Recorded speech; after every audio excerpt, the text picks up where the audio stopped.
Efendimiz Aleyhisselatü Vesselam buyuruyor ki eğer böyle bir şey ve dünyanın kaderi, bütün insanlığın kaderi şu an Kudüs ve Mescid-i Aksa'ya bağlı. Tekbir! Tekbir!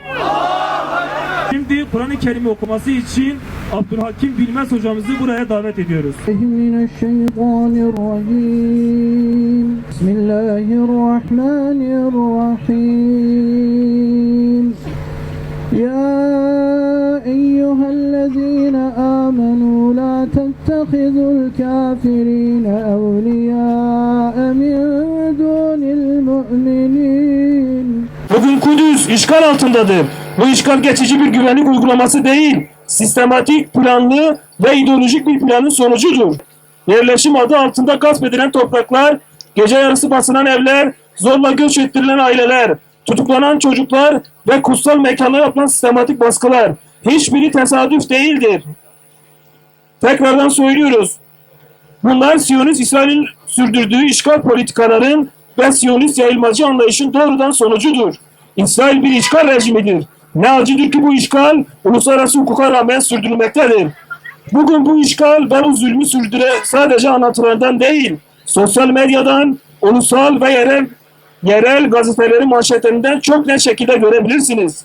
Bu manşetlerde sergilenen karelerde yıkılmış evler, enkaz başında bekleyen babalar, çocuğunu korumaya çalışan anneler ve korkuyu oyun çağından önce tanıyan çocuklar yer almaktadır. Bu kareler abartı değildir. Propaganda ise hiç değildir. Bunlar yaşanan insanlık dışı zulmün belgelendiği tarihi kayıtlardır. Bunlar insan uyguladığı sistematik terörün ta kendisidir. Bilinmelidir ki bir çocuğun korku dolu bakışı hiçbir güvenlik gerekçesiyle açıklanamaz. Bu saldırılar güvenlik kaygısıyla değil, bir işgal politikasının ürünüdür. Herkesin bildiği gibi bu işgal ve zulüm de her iki tarafta eşit değildir. Burada işgalci vardır, bir de işgal edilen vardır. Burada zalim vardır, bir de mazlum vardır. Burada görünür olan şiddetli bir zulüm vardır. Ve bu zulüm hiçbir şekilde normalleştirilemez. Bilinmelidir ki bir çocuğun korku dolu bakışı hiçbir güvenlik gerekçesiyle açıklanamaz. Bu saldırılar güvenlik kaygısıyla değil, bir işgal politikasının ürünüdür. Herkesin bildiği gibi bu işgal ve zulüm de her iki tarafta eşit değildir.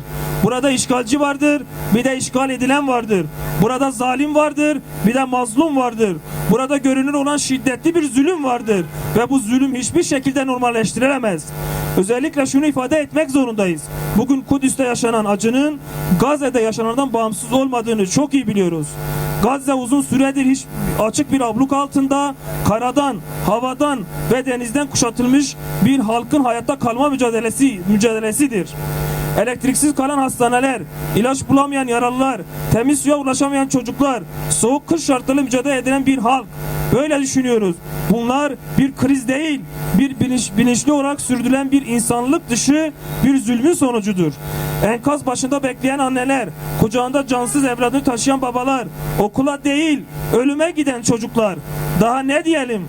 Gazze bugün dünyanın en büyük açık hava hapishanesinden çıkmış, resmen mezbahaneye dönmüştür. Yüce Rabbimiz Kur'an-ı Kerim'de İsra suresinin 1. ayetinde kendisine ayetlerimizden bir kısmını göstermek için kulunu Mescid-i Haram'dan Mescid-i Aksa'nın çevresini mübarek kıldığımız Mescid-i Aksa'ya yürüten Allah her türlü noksan sıfattan münezzehtir buyurarak Kudüs'ün ve Mescid-i Aksa'nın bu ümmete emanet edildiğini açıkça bildirmiştir.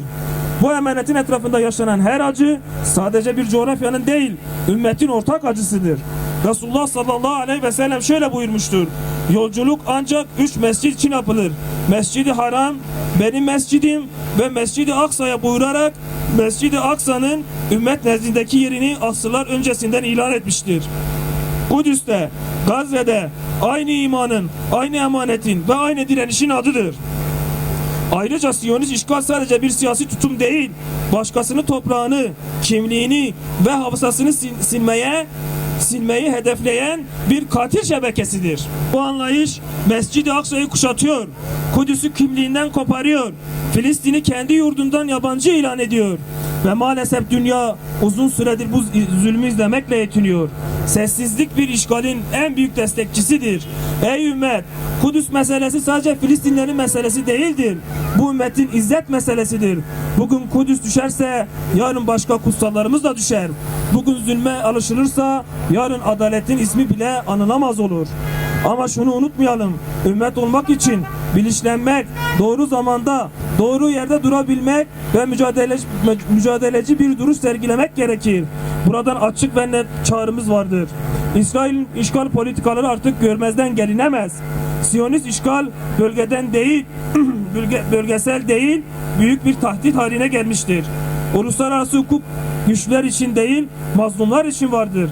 Adalet ertelendikçe zulüm cesaret bulmaktadır. Ey Müslüman devletler, artık buna bir son verin. Eliniz güçlü ama siz zayıf davranıyorsunuz. Bütün bunlara rağmen biz umutsuz değiliz. Çünkü hakikat bize şunu öğretmiştir. Hiçbir zulüm ebedi değildir. Hiçbir işgal sonsuz değildir. Kudüs nice zalim gördü ama hep ayakta kaldı. Bugün ise yine ayakta kalacaktır inşallah.